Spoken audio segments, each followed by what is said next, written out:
Welcome to another jam-packed MMA episode of the Kick 'em in the Head podcast. And as always, I'm your host Yao.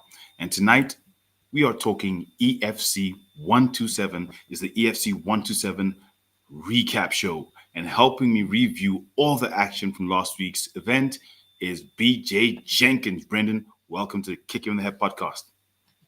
Welcome. Awesome times to be alive, brother. What an event.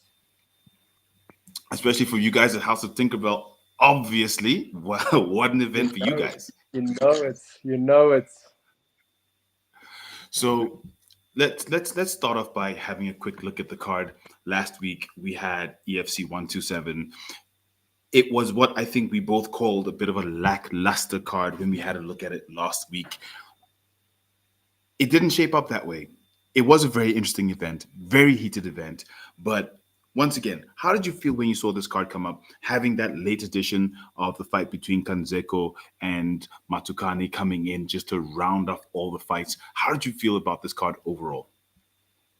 Look, man, like a lot of people thought it was a lackluster card. I didn't see it that way. I saw it as like there was a lot of talent on this card.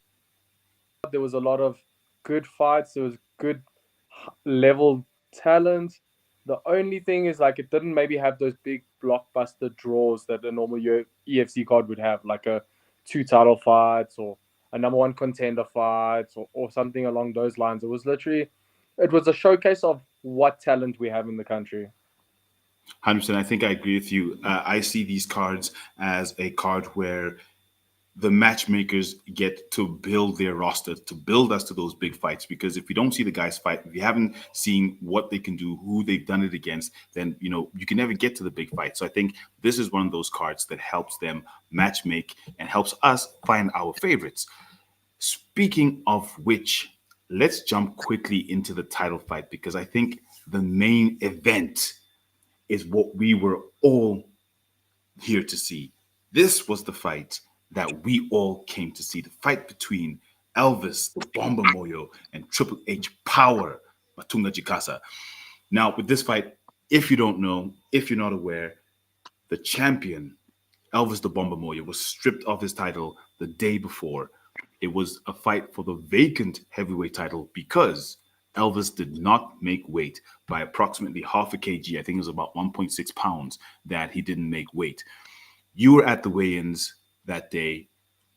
What was the atmosphere? What was your view of it? A lot of social media comments were about how it was unprofessional. I was very disappointed because I wanted to see it for the title. But I mean, vacant titles technically still for the title for Jikasa. But how were you feeling about it?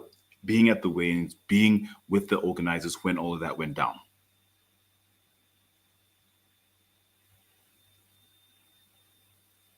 Wait, Brendan, did you hear me? So man, weigh-ins was interesting. Obviously, quite a few people actually missed weight for this event. It was quite shocking. People doing their luna in at the Performance Institute. Moyo wasn't even there for the ceremonial weigh-ins. He arrived as all of us were actually leaving the arena, so I didn't see much of the like Moyo stepping on the scale and all the drama from there. Obviously, we kind of like when we got in the car and we were leaving, we're like, what if this guy misses weight?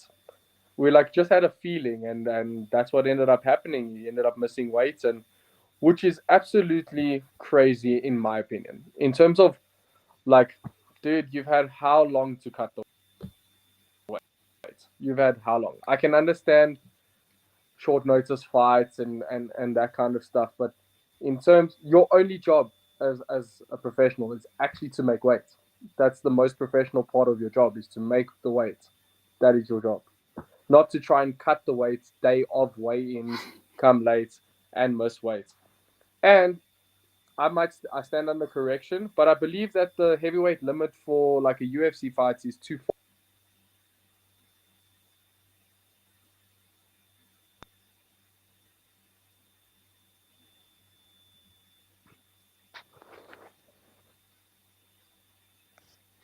Okay. It looks like my network is doing that same old nonsense. It was 265. Yes, it was a much higher cutoff than usual, but he did still miss the weight, which is, like you said, absolutely insane. Okay, I'm not the one who got lost. It's a miracle. For once, it wasn't me who got lost on the stream. It's Brendan, but he will be back with us. So, like Brendan was saying, he missed weight. The heavyweight limit was 265, and he came in 266.6. So if you have a look at it, the matchmaker Grain Cartmel, he put out a statement saying, "Listen, we know he missed weight, but it is now for the vacant heavyweight title, and the only one who's eligible to win is Triple H Chikasa." Brendan, is that your network? Yeah, that's your network. It's a miracle it's not mine for once, right?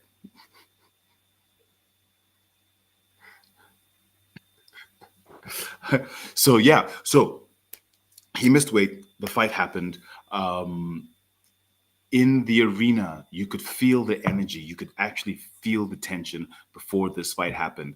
From when I was standing, I got to the arena a bit late. I had some family stuff to take care of. But if you look at the energy that was there around Triple H, he was walking around, and that man has one of the broadest sets of shoulders I've seen in my life. It's massive. He was just strolling around, all Like confidence. You could human. see that he was ready for this fight. They're huge. It's like I don't know how much it is in centimeters, but the energy in the arena was palpable when they came out, when the walkout song played, which made no sense for him.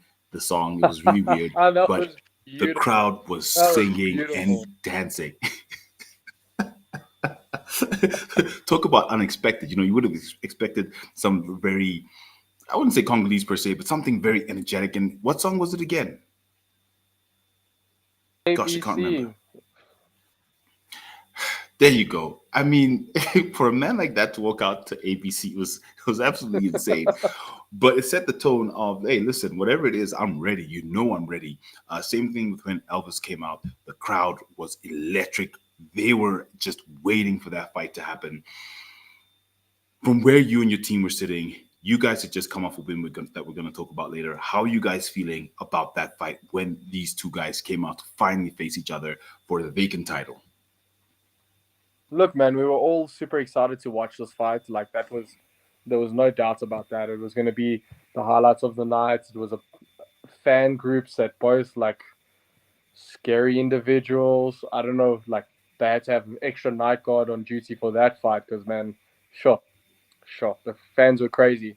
We sat there and we were like, Triple H should get this done. And when we saw it was about to be finished, we were even like, okay, guys, we're out. We're gonna chill at the car until press Be conference safe. starts. And what was crazy is that night guard was needed at the end of the fights. But before that, let's talk about the actual fight.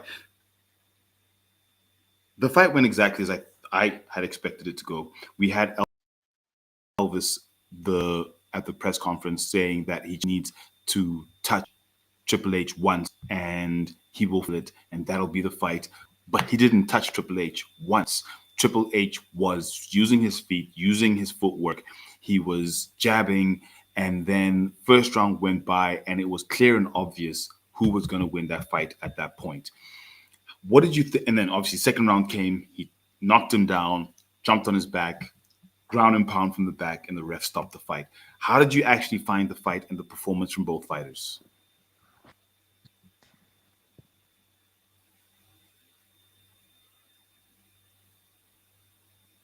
Exactly how I thought it was gonna go. Exactly how I thought it was gonna go.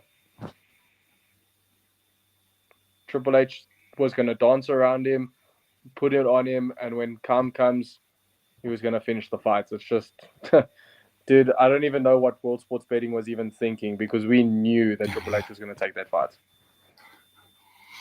Honestly, it's one of those fights where we call it free money if you're betting because there was nothing in Elvis's toolkit that told us that he was going to win this fight. He said that he missed weight because he had a flu.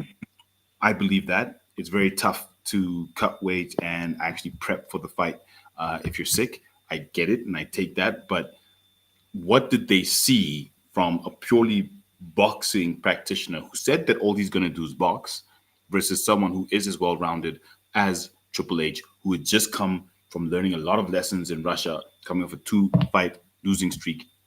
from Russia, ACA promotion. I was shocked that they had him as the underdog as well. And I'm glad everyone who put him as their underdog bet Absolutely. got their money because, yes, congratulations. What was, let me ask you this, what was the most surprising thing after the fight? Wait, were you in the arena when there was the post fight that happened in the crowd? Did you actually see that? I saw it start, and then we chilled outside, man. We weren't gonna get involved. Those guys are a bunch of humans. Like they are massive. Not even talking just Moyo, just Triple H.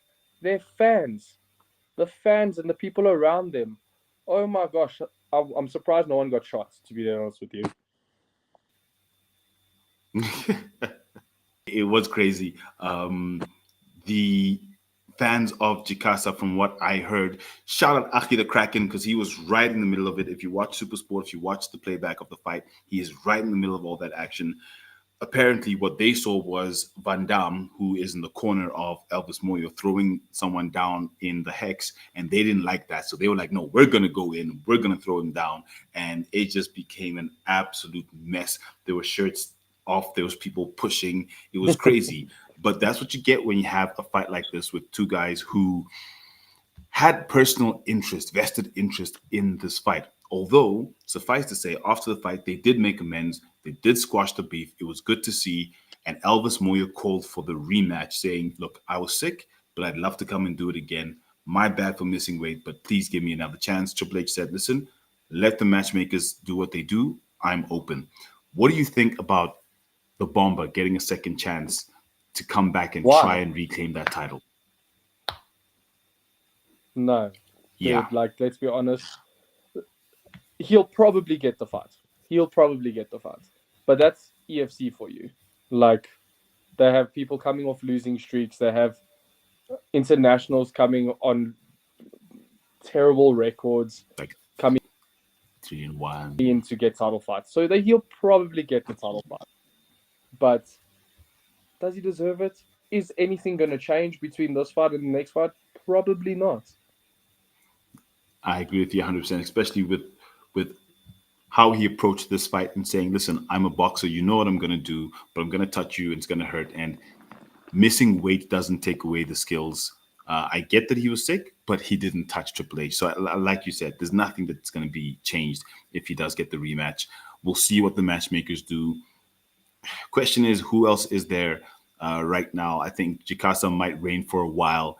The heavyweight division is still in its, let's call it its current era infancy. There aren't any big heavyweights out there right now. Most of the heavyweights look like light heavyweights that had to bulk up to heavyweight, and they're just kind of chubby. And there's not much going on in the heavyweight division. So realistically speaking, Nothing.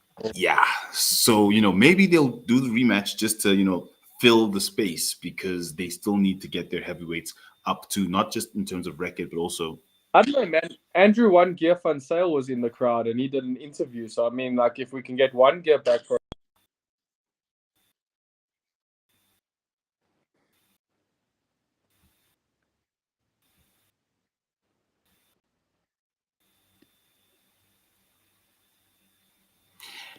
Fair enough. That's what I Fair said enough. there. I guess that would be a fight that could happen.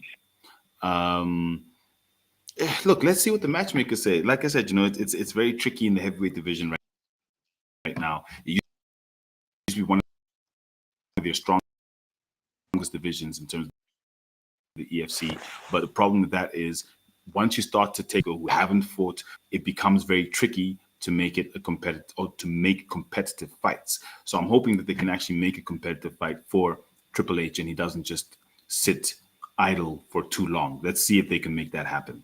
That'll be interesting to see. But with that said, let's get into the rest of the card. That was the heavyweight fight. That was the title fight between Triple H Chikasa. We see him there, the new champion of the EFC heavyweight champion, Triple H Chikasa. The rest of the card, let's have a look at who won, who lost, and who did well.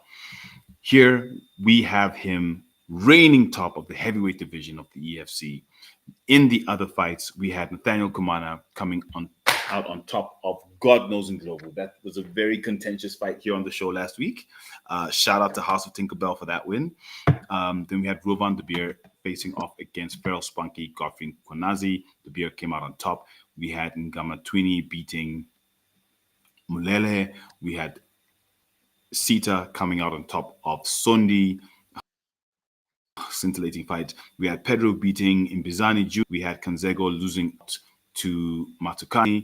We had Lamprecht in another scintillating win, which we will talk about, against Ingobese. Sorry, yes, Ingobese.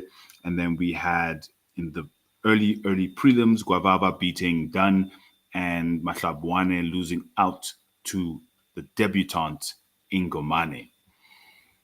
Let's start with the prelims. We'll come to the main card. Ingomane, he showed out. He came through. And I think I said it last week. The debutantes at EFC always seem to come with something that wins them the fight, something special. Not sure how they do it, but the debutantes at EFC always seem to bring something. How did you find? Let's talk about the two fights, his performance and Guavava's performance, because they both finished early. They both finished well. Brian Guavava came in overweight at the weigh-ins, and then he made the weight eventually before the fight, which I absolutely love. That's professional. That's great. What did you think about those two performances in the early prelims and what that means for their two weight classes? It's just flyweight.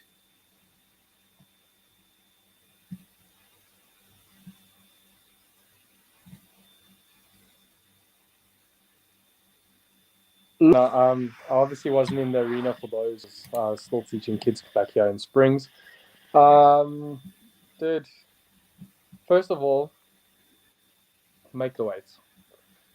First time. Come on, guys. It's weigh-in day, not weight cut day. There's a difference. It's weigh-in day. Make the weights. Props on him making it after the 2-hour cutoff. Cool. Amazing. But make the weight the first time. With regards to the performances, they both got finishes. I obviously didn't watch the fights, but good work on them. Good work on them. I think they're early in their career. They're early in EFC. They've got a lot more stepping stones, especially in the flyweight division. That flyweight division is stacked. Mm-hmm. So they've got a lot of names to work through before they can be even in a shot with a top 10 or a top 50 kind of position. Good work on them, though. Man, anyone who steps in the cage, you're a champion regardless. Well done. You're better than the 99%. Well done on stepping in there. Enjoy the experience, man. Fair enough. But let's talk about the one fight that I want to talk about. And I think, actually, let's talk about two fights. Let's talk about Nathaniel Kumana, Kakarot, defeating God knows in Glovu. And then let's talk about Kuni Lamprecht defeating Ingobese. The reason we're talking about that is what you just said in terms of the stacked flyweight division in the EFC. Congratulations to both of them for their win. We know they're both BJJ practitioners to some extent. Lamprecht came off Contender Series, got his contract. He's now in his second fight in the EFC, so he's on a 3-fight win streak. It's 2 professional, 1 amateur, still from the Contender Series. And we have Kakarot, who's I think 4-2. What's Nathaniel's record? Look at you, getting me. I think it's somewhere there, but somewhere around there, man. Somewhere around there. So they are currently, I think he's now ranked, Nathaniel Kumar is now ranked 3rd in the flyweight division in the EFC. Now, he is looking for what would be a title shot. He doesn't want a number one contenders shot. We've got Lamprecht, who's an absolute prodigy, who finishes his fights quick, takes them down, chokes them out real quick. Now, reason we're talking about these two fights is a little bit of matchmaking. We had Nathaniel Kumana finishing God knows in Glovu. I say he took too long. Great fight from him. Don't get me wrong. Great fight from him. Great performance. But I think he took a little bit too long to sink in that RNC versus if you look at how quickly Lamprecht has been finishing his fights on the ground. He cinches them up. Within 2 minutes, the fight is done. So my question to you is, if we match those two up, how does that fight go? First of all, Nathaniel smokes him, but let's start before that. That fight makes no sense for Nate. Nate is at the top of the division. He deserves a title shot. There's no one else in the division for him. He's beaten all the guys the other guys have beaten, and he's finished them. He never went to decision. He's put them all away. Cauchelo, now God knows. He's put even Becky. He's put them all away. Like he's finished them. So there's literally no one I believe in the division. God knows exposed Zondi. Nate finished God knows. Cauchelo took Zondi to the third round. Nate finished Cauchelo in the second. Cauchelo gave Verli one of the toughest fights he's ever had. Nate made it look easy. Who is there for Nate? Let's be honest. Circling back to the Cooney fight. Circling back to the Cooney fight. Beautiful. Circling back to the Cooney fight. Cooney doesn't have the stand-up to beat Nate. Cooney doesn't have the jiu-jitsu to beat Nate. We'll even make it fair for him. Let's do it at Submission King. Then it's just your world. It's just your jiu-jitsu. We'll tap him. Let's sticks. Easy day. Okay, so let me play devil's advocate. What if Cooney taps Nate, Submission Kings? Now, mind you, agreed, jiu-jitsu or ground game is only 50% or less, or whatever the cases of fighting. You do still need to have stand-up. We haven't seen enough of Cooney Lamprecht stand-up to say that he'd be able to handle Kumana, who we do know is good on the feet. We've seen him his stand-up. What if that happens? Would you change your tune? No, because I don't believe it's going to happen. He called out Joel Smith. I don't even think he beats Joel. If not Joel, Kelvin. No, Cooney, we have not seen your stand-up. You need to show us something because we have not seen your stand-up. So look, he did call out Kelvin. He is looking for, I think he beat Kelvin in his debut. So that would be their second fight, if I'm not mistaken. He beat Joel at Contender Series. He beat Joel. Sorry, it was Joel. He beat Kelvin. My bad. Wrong Smith. Oops. Smith twins. Shout out the Smith brothers, Smith twins, Strikes and Strangles. You can find them on YouTube and on Instagram. Okay, fair enough. That's quite true. I think that would be a good fight. I think it would allow him to progress in terms of the flyweight division. And I do agree with you. Kumana is at a higher level right now than Lamprecht. He's gone through the wars with those who have, in this instance, been building the division over the past 2 years. He's got the pedigree to be challenging for the title right now, if not a number one contenders fight at the worst. And a fight against Cooney would not necessarily put him in a number one contenders. I have a question. As the champion, should you not defend against the contenders in your division, right? That's how that works, right? Which contenders has Willie defended against? Defended. First he fought Brazil, then he fought Eastern Europe. He hasn't defended against anyone. Exactly. They brought a Brazilian who had a shocking record on a losing streak to fighting for the belt. He got the belt. Then he went and fought a guy who's lying on his Instagram profile saying he's 6-0, but he's got a 3-1 record. Billy made it look easy. Fight your contenders in your division, in your country. Make it happen. Fair enough. It is the time for him to start defending here. And when Nate takes the belt, we'll defend it against Cooney, no problem. Ooh. Cooney Lamprecht, look, you're going all the way to the top one way or the other, that's for sure. That's a fight I'm looking forward to seeing. I love Nathaniel. I love his work. I just do think he took a bit long on that RNC, but I mean, with all due respect, who am I to speak? I wouldn't even know how to cinch one in, so I don't know. And God knows he's a strong man, so let me keep that opinion. God knows did some veteran moves in that cage, man. I saw him look up at the screen and then hit behind him where Nate's head was. I mean, that's some veteran moves. Well done, God knows. And his hand fighting was supreme. I'll be honest. His hand fighting was very good. He was pulling in the right place, and he did last for that reason. With his fingers, the gloves was beautiful. Yeah, I agree. So look, that's what we're looking forward to. Hopefully in the flyweight division very soon. Let's talk about the fight between Kanzeko and Matukane. Now, this was an interesting fight because Kanzeko had come up two weight classes. I had a chat with him after the fight, and he's like, "Look, I can't find anyone who wants to fight me at lightweight. I can't even find anyone who wants to fight me at welterweight. So I had to come up all the way, basically to middleweight, even though this was a cash weight at 183, didn't make it all the way to 185. And he was then fighting at 183 versus Matukani, who missed weight for the 183 cutoff. I'm sure you didn't see this fight, but this fight was going Kanzeko's way. Glody was, these boys, this was an absolute scrap. These guys were swinging and they were big. They were looking big We in did there. call it. We did say it was going to be a crazy fight. And it really was. In my books, Kanzeko was winning that fight until he got some shots to the back of the head, which the ref didn't see because apparently he was on the wrong side. And then the fight went the way of Matukane, which is very interesting because normally strikes to the back of the head, either DQ, no contest, something, but it went the way of Matukane.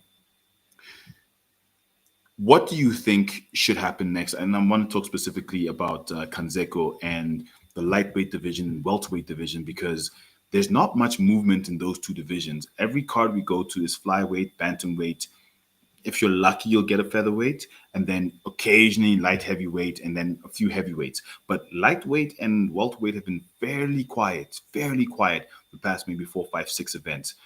Who do you think he would be able to be matched up against?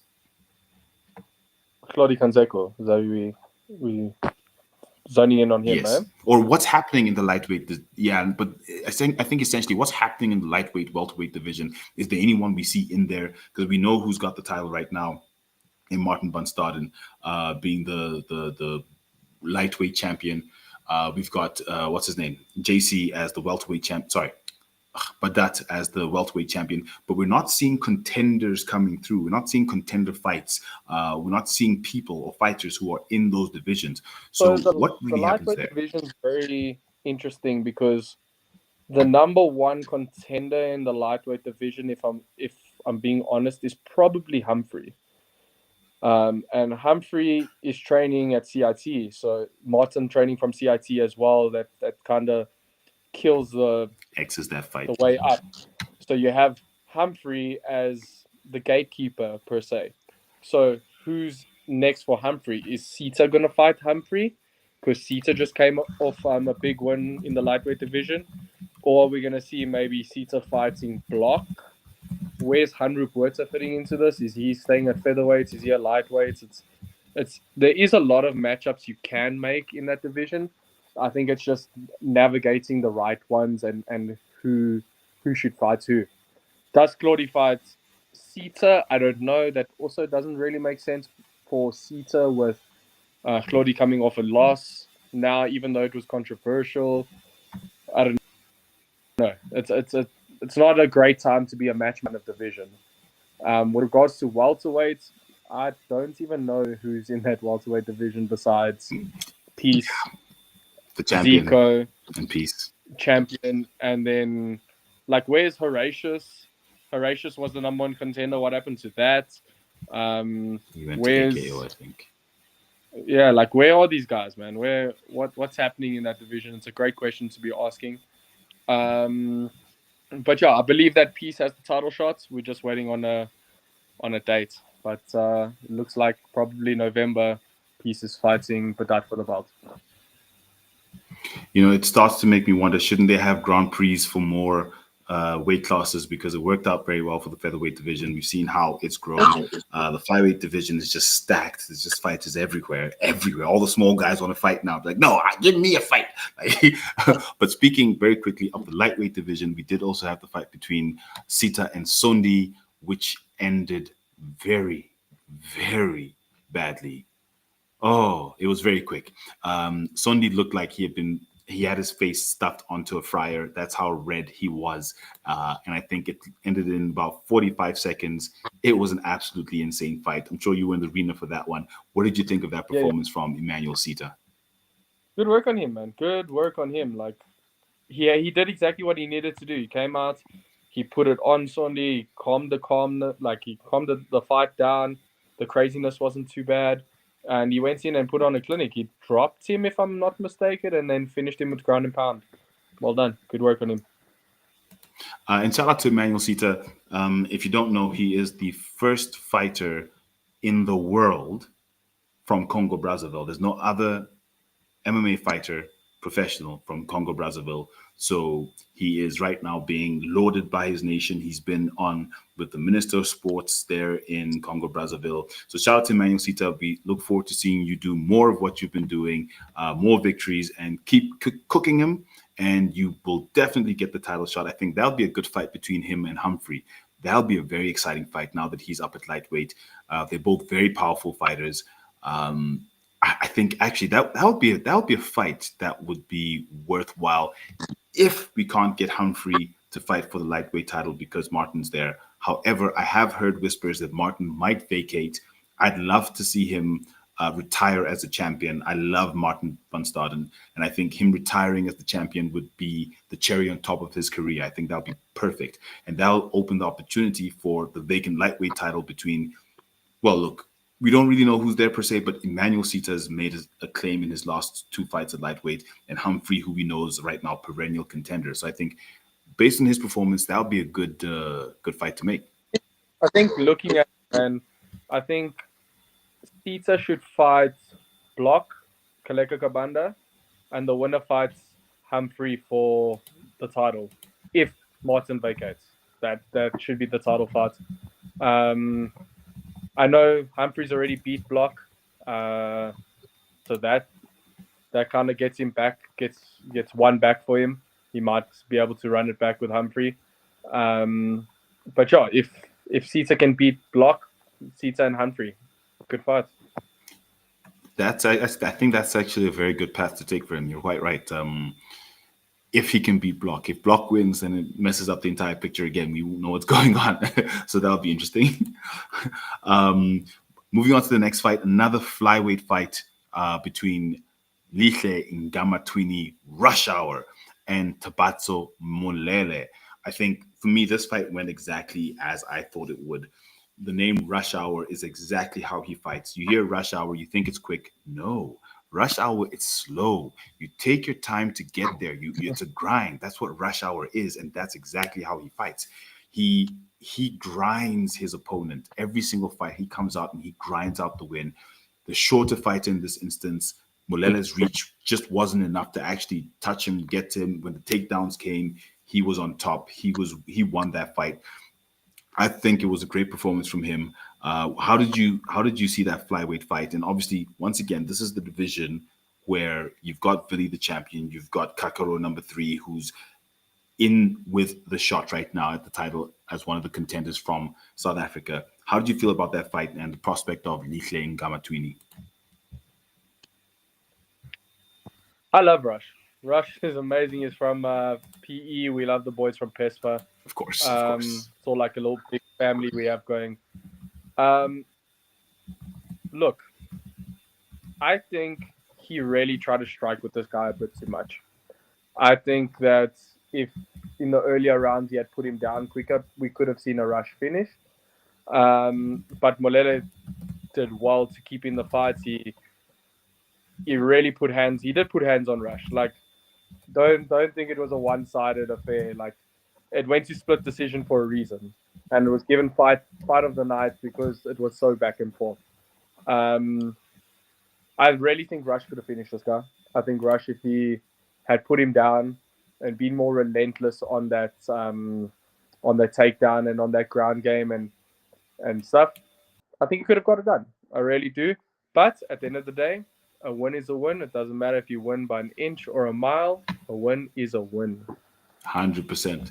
And I think it was a good win from him. And then on to the next fight, the fight between Roa van der Beer and Feral Spunky Godfrey Nkonazi. I think you and I had a chat after this fight. Talk to me about this fight. I don't want to say much about it. Let me hear from you. What did you think about this fight? What did you think about the performance from Roa van der Beer, who won this fight? Look, we said we depends on which athlete rocks which Ruvan and which Godfrey rocks up on the night and throw some heavy bombs at Ruvan. Ruvan did well to weather the storm. And when you hit the mat with that kind of dude, man, there's levels. There is levels to jiu-jitsu, and he showed that on the night, and he got the finish. Good work on him, man. Good respect in his career. It's absolutely brilliant. I had a chat with both of them after the fight. Shout out to Feral Spunky. Absolutely love him. Um, I wouldn't say he got unlucky. I think he just met a very focused Ruvan de Beer because, like you said, Godfrey came out striking. He was winning those exchanges, but Ruvan was weathering the storm. And as soon as he got the opportunity, he caught the leg, took him down, finished the fight. And the only thing I had to say to Rovan after the fight, I didn't even say hello. I said masterclass because that was a masterclass in how you take out someone who is a boxing professional, someone who is better at boxing, someone who is dangerous, and you're an older fighter. You got to finish that fight quick and easy, and that's exactly what he did. I think it was an absolutely fantastic win from him. So shout out Ruben the Beer and Feral Spunky. We will see you back soon, hopefully in the Hex. Uh, what weight class was that? That was bantamweight. Yeah, because he moved up to bantamweight I in the think so. bantamweight division. Was it not a catchweight fight? You're right. Sorry, that fight was catchweight. They didn't make it all the way to bantam. That's right. Yeah. Now that's all the fights. Those are all your winners from EFC 127. From that, we have, as you said earlier, Brendan, fight of the night was the fight between Rashawa Ngamatwini and Tabatso Molele, the glory of torture. I think that fight was definitely deserving of the fight of the night. It was a great fight, fantastic performance from both of them. They didn't give out many performance bonuses at this event. They only gave out 2. Usually it's about 4 to 5, but okay. Emerson Pedro. Oh, that's one fight we missed. The one fight that got performance bonus is the one fight we missed between Emerson Pedro and Imbazani Jr. So Emerson Pedro got the performance bonus for that, and then Emmanuel Sita for his very quick finish of Gaylor Sondi. Now, to quickly talk about the Emerson Pedro fight, that fight was insane. The reason Pedro got the performance bonus is that he was losing the fight. He was absolutely losing the fight. He was at least 2 rounds down in the fight. The clapper went off for 10 seconds left. He looked at Mbazani Jr., sprinted at him, and hit him with the craziest flying knee. Do check it out. It is on the Instagram page of EFC Worldwide.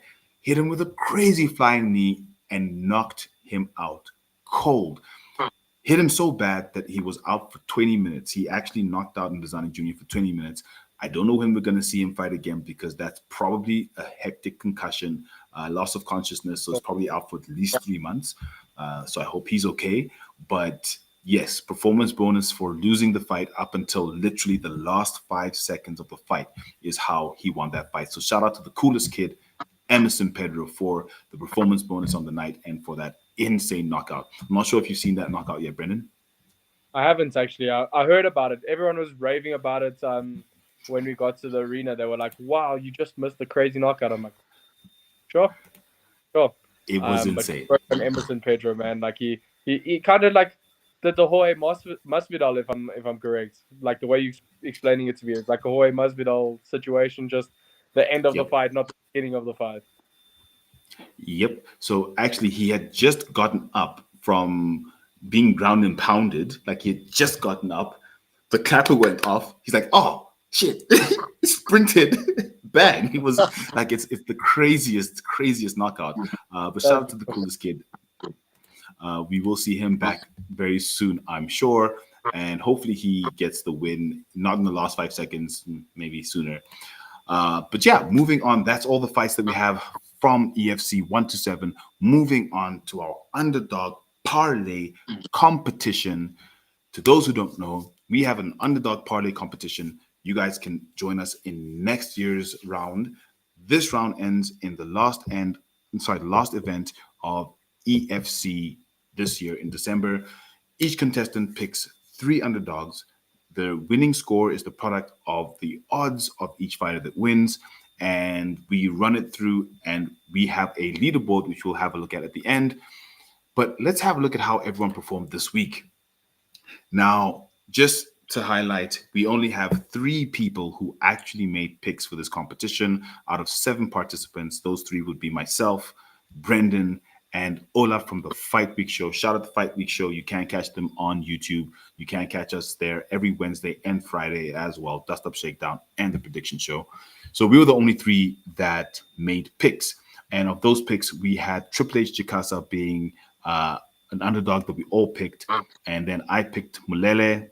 I don't know why, because I mean, I knew Rush Hour was Rush Hour, but it's like, it's a fight. You never know what could happen. Maybe he twists his ankle, God forbid, but maybe. And then Mbizane Jr., who was winning that fight. So it wasn't a bad underdog, but he lost. And Yeah. then you and Ola both picked Gail Sondi and Mika Ngomane as your underdogs. Mika Ngomane won his fight, so shout out to you guys. And so did Triple H Chikasa. So those were the 2 underdogs that actually won from our picks, whereas Gaylor Sondi lost his fight. And I think in terms of underdogs, the only underdog that won was Triple H Chikasa and Mika Ngomane. The rest of the underdogs lost. So that was good picking from you guys, that's for sure. Like spot on. On the ball. On the ball. Well done, Brendan and Ola. Now, what does that mean in terms of our leaderboard? That means that, how do I get rid of us?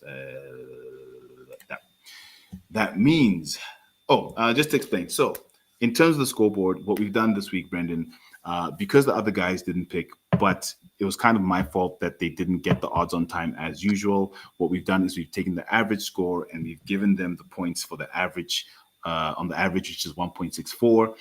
I didn't get any points in terms of the average score. However, you and Ola did get points of the average score. So your actual score was 4.2, but you also got the 1.64 of the average, which gave you both 6.25. Which is weird that you then went down, because if you got the same score as Ola, but you guys were but you were above him last time, but you've gone down. It's weird, and I can explain. And the reason for that is my bad. What happened is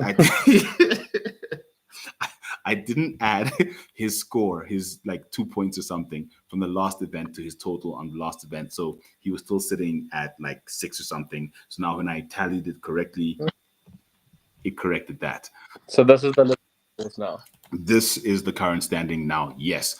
So that puts you literally, look, it's you're right in there with 20.93, Neck and neck. neck and neck with Leroy, 1 point basically behind, less than 1 point, like half, like 0.5 behind Ola, and then 4 behind McDane, and then that's part of the reason I didn't give myself the points. I'm sitting pretty at the top with 41 because I've scored points. Yeah, I got a lot of top. I promise I All am I'm not a saying cheat. is, Kraken's still holding us all up there at the bottom, brother. He is propping us up. And the only reason he scored points was because we gave the average. He hasn't scored points since, I think, the first event. He hasn't literally not scored any points. Wow. He can't pick a dog to save his life. It's crazy. You'd think he'd do a lot better as a give him a Juba. He just keeps picking Given, and I think Given is on 128. Let's see if he holds steady with picking Given Majuba as his underdog. For his sake, I hope not, but let's see what happens. Wow. But with that said, look, that's how the scoreboard's looking. I'm looking forward to 128. It's going to be another very interesting card. Let's actually have a look at EFC 128. Let's look at which fights we are, the EFC has scheduled for EFC 128. I think most of them are filled up. I think there's just 2 spots on the main card still. I think it's the co-main and the fight, featured fight. The feature fight. Yeah. Let's have a look. See. Ooh, slow internet. There we go. Oh no, they filled out. Nope, that's 127. 128. Yes. So here we have it. This is the card for EFC 128. Talking about the Ken Sekeletu versus Billy Oosthuizen fight. Yeah. How are you feeling about that? because as far as I see it, that should be for the undisputed title. Smiley, I Igor agree. Cabeza, the GOAT, has been out for so long that it's about time. I agree. I agree. I think it should be for the real belt. And look, Igor's an amazing champion. He's done amazing things in the EFC. He's been around for dude years. I think he was on the first card I ever watched live. Like, and I think It's a long he's time ago. definitely put himself through the paces for EFC. But in saying that, you have been out for a while. It doesn't look like you're going to come back anytime soon. Let them fight for the belt. And when you're ready to come back, immediate title shot. No one's going to complain. Not a soul. No one's going to fight you on it. No one's going to be like, ooh, no, why is he getting a title? No. Come back, immediate title shot. No one will complain. We'll all be happy to see the rightful holder returning to claim his title. That's what we want to see. But it almost then feels unfair to Sekoletu and Oosthuizen for them to fight for an interim title at this point. But it is what it is, I suppose. Then, which other fights here are interesting? Let me go first quickly because Tepo Majuba, Achi's favorite dog, is fighting on this card against Yassine Adams. How do you think that one goes? Dude, if Yassine is smart, he'll take him down and he'll put the jiu-jitsu on him. But I kind of feel like there might be. I've heard from other people, like obviously sitting talking fights with friends and stuff, that Yassine seems to have like a bit of a I want to show you I'm the man kind of like attitude, which you have to have as a fighter, obviously. But that gets him into trouble in terms of like getting stuck in the stand up when he should be shooting, if that makes sense. Mm, So if he comes out with that like I'm gonna show Chepo that I can strike, I don't know. But if he does the right things, takes him down, then it could be an easy night for him. true, true. I think the other fights I'm looking forward to, or I find interesting, is Sianom Vemve, the former middleweight title contender, up against Handru Botha. That's going to be interesting. Import JT Boyson, Oopsie, which Botha did I say? Handru. Wrong. Andrew, My bad. Sorry, that's JT. Sorry, JT. very different weight division. My bad. JT Bota against Sianom Vemve. That's very interesting. I think for Bota and for Nomvemve, obviously coming off the loss to Luke Michael. As to Konene versus Vincent Nakana, I hope Konene doesn't gas out this time because it was unfortunate what happened last time. And then JD van der Merwe versus Willem Smith. That one, for me, is very interesting. What do you think about that fight? JD van der Merwe versus who did he fight, man? He lost He fought to Mark Cumber. yes, and he Mark got Cumber. knocked out cold. Yes, he got slept. Mm. So I'm like, wow. Mm. This is an interesting fight. Willem Mhm. Smith, we know, like, shout out to him. He was willing to take a fight regardless of where it is, whether it's bare knuckle, whether it's boxing, whether it's EFC, whether it's the number one contender, whether it's the lowest guy. He will fight anyone. If you want to fight, he'll fight you. You need a fighter in the light heavy division. Willem Smith's got you. He will be there. So that's going to be an interesting fight. But I do think Van der Merwe will probably get it done. Interesting fights on the card. There is Lecture Gumbi and Obakeng Obakeng. Mahura. Mm-hmm. Obakeng coming to make his debut against Lecture. What a little bit of an interesting fight, man. I think if Obakeng takes him down, he'll have a better day. But if he stands and trades, it's a fight. Anything can happen. And for Lecture, that would be a big scalp on his record if he gets it. Even though it's his debut, it's a big scalp. This guy's got good international amateur experience. He went to Worlds, so it would be a big scalp for him. I am looking forward to that fight, and I think this goes to what I said earlier about the EFC having lots of debutantes that actually have experience because he's a very experienced debutant. And as a dog, because he'll probably be the dog, my money's definitely going to be on him as a dog. What are your thoughts on how? Can I tell you what's part of the night? Yeah, which one? Callouts. Fight of I the was just night. about to ask you about that. Oh my word! I just Why wait is to get Rauchelo fight so now. low down on the card? Wow. They'll rearrange. Why is this he in the something. early prelims though? I think they'll rearrange this. Yeah, because it doesn't feel like he should be all the way down there. Because Brandon Santos is great, but I think he's only, 2 fights in so far in his professional career, versus Rauchelo, who you mentioned numerous times because he's fought at that level so many He's the times. measuring Whether we're stick talking about Black basically of Panther, the division, man. Like yep, he fought Vili, gave Vili's toughest fights. He fought Nate. Obviously, Nate finished him. He fought Zondi in his last fight. He's fought. he fought I Terrence think the he Black fought Panther. Terrence. Yeah, he fought Yep. Terrence. Has he fought Tumelo? No, I don't think he's fought Miller Man. Okay. So I'm like, he's fought the who's who of the flyweight division. He has. Mm-hmm. So that's a big test for Santos, and I think it's going to be a cracking fight because I think they both are going to stand and bang. But I think they should be higher up on the card. I would have put the Konene Nakana fight in that position and then moved the Santos Mujela fight up to the final fight or the last fight of the prelims. That's where I would have it. I probably would have swapped them with Lecture and Obakeng. Okay. I agree. Somewhere there. I agree. Yeah. But hey, we'll see. We'll see what happens. This might not be the final order. Who knows? But yeah, that is EFC 128 happening on the 9th of October. And as always, we will be there covering the event. You will definitely find us here doing a preview show of the event, definitely, because this card is looking very interesting. I'm looking forward to the 128 card. It's looking a little bit more interesting than the 127 did. I just hope the fights deliver because honestly, all the fights on 127 delivered. It was actually a very exciting card at the end. At the end of it, Brendan, as always, we've come to the end of the show. To everyone watching, don't forget to like, comment, and subscribe at Hectic Pod on all platforms. Where can people find you?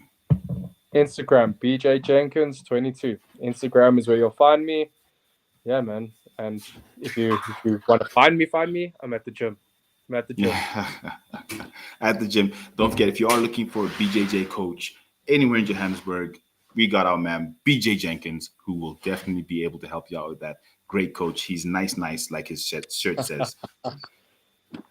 Shout out to Achi the Kraken. Kraken, we look forward to having you on the next show. Kraken is sick. He said he couldn't make it tonight. Kraken. Luke Michael must fall. Got you, brother. Got you. And as you know, I accept no Luke Michael, no young gun disrespect on the show. That's my line too. So to everyone listening, don't forget to like, comment, and subscribe. And until next time, don't forget to